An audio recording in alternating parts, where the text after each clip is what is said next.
these things. Do you believe there was some kind of conspiracy to cover this up? Well, it all depends on what you mean by conspiracy. But did people actually discuss what they were going to say? Yeah, I think that's true. To cover I know, things up? I know that's true.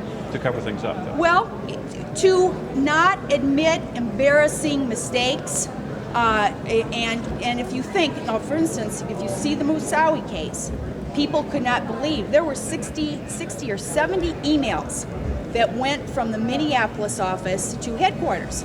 So people would say, well, how in the heck do you think you could actually tell people that you did everything right when there are these 60 emails? This wasn't an email, this was a telephone call. On a telephone call, our acting supervisor is on the phone and says, don't you know this is a guy who could fly into the World Trade Center? And he says this in August of 2001. Now, when that is not going to be told, when this was the Joint Intelligence Committee initially, when that is not going to be really offered and talked about, and there are minders in the government that every time you're interviewed, I was never interviewed by myself. That's an example, obviously, of recklessness. Okay. Well, not necessarily. You have to be a prosecutor later on to put all the facts. If you believe there was recklessness, which is what you just said, who do you think is responsible? What I said was we have a lot of negligence proven, and some of these things who's responsible? What? Who is responsible? Well, it's diffuse responsibility in the government. As far as I know, because I know nothing about architects or engineering. That's not my background. But from what I know, for instance, all of the agencies, and it's not one person. You say, oh, President Bush, he's the one. It's him. No. This is the Federal Aviation Administration who did not take some warnings seriously enough, and they could have, for instance, so it's a whole bunch of agencies. Lots, the visa stampers, the State Department, and what you have is you're talking about systemic failure, right? Well, different failures that interlock with each other, and when that happens, people have a mutual reason not to tell the truth. So, for instance, I'll just give you an example. Our one mistake, this is one of thousands of mistakes. One mistake in the Moussaoui case is that the draft declaration was not read.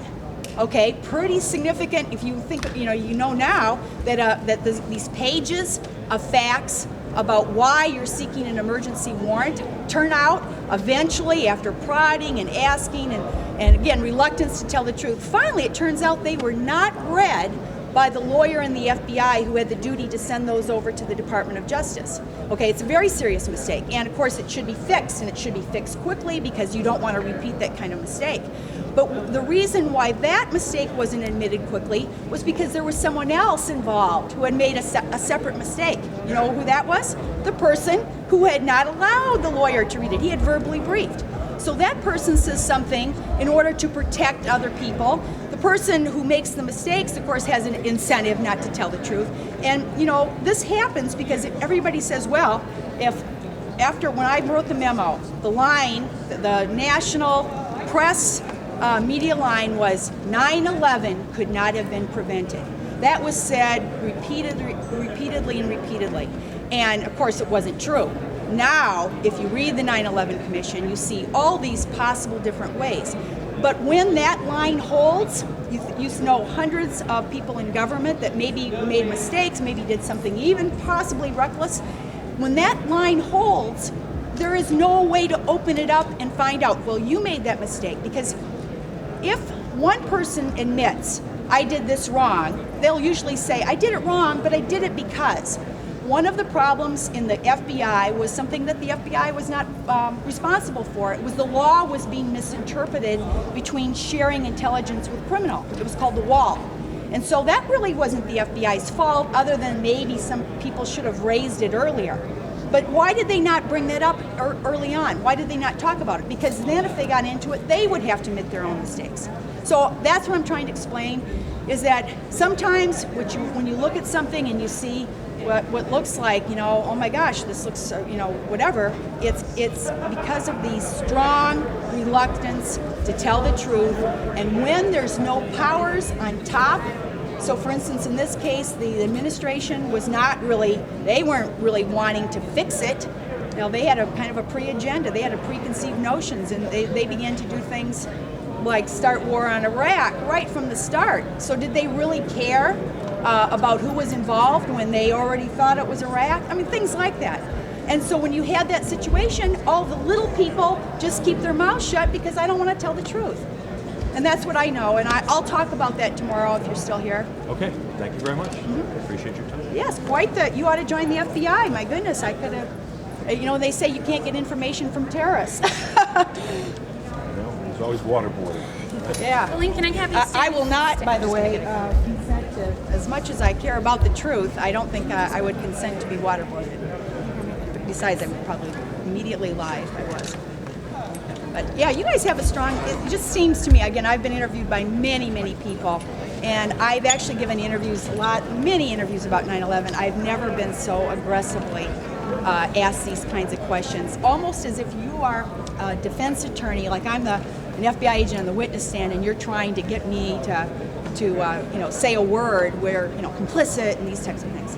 No, It's just- I'm just asking because a lot of people here at this Yeah. convention believe that. I'm just curious to see if you're one of them. Well, words are important, and when you say something about complicity or conspiracy, I think that they carry denotations in people's head, and I hope I explained it well enough for you. But it certainly, I definitely agree with the first banner coming in, which says 9/11. What does it say?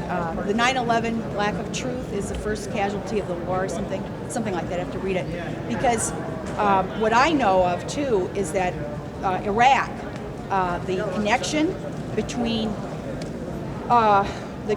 between Saddam and the 9/11, of course, never existed. There was never any information of this. And because people were so misinformed, because the press wasn't doing its job, we ended up with 70% of the people in the country, when we started the war in Iraq, who thought Saddam was behind 9/11. And that wasn't just the month after 9/11, that was, what, a year and a... So that's a pretty incredible situation that a whole large segment of our population. So you may well be finding some people here to poke fun of or to whatever you're finding, but just keep in mind, 70% of the country believed that Saddam was behind 9/11, and it was never true, and there was never any information that established that. That's an amazing thing to me. Again, this idea that a whole large groups of people can go for an official story, and yes, it was on the news. I watch news saying all the time, implying that Saddam was behind 9/11. So anyway. Okay. Good luck with your speech. Yep, thank you. What network are you with? ABC. ABC. What angle are you working? We're doing a story on this convention for... More importantly, where am I going to see all this? Where can I see all this? Where? Cutting room On the floor. internet. Crazy.